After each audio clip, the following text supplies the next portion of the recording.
मनोज भैया बैठो, आप तब आ गए। हाँ, आपको देख कर एक याद आती है वो सात बार की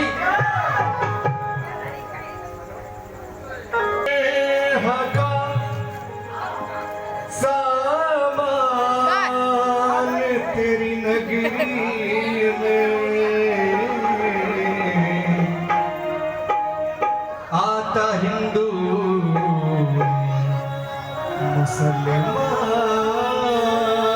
तेरी नगरी में आए जितने भी परेशान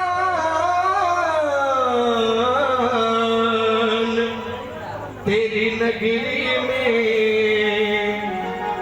काम सबके हुए आसान तेरी नगरी।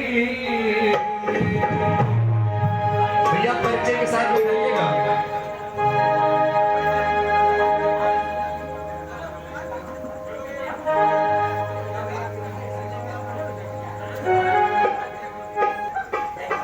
हाँ, ये अपनी पत्नी के इकलौती पति हैं।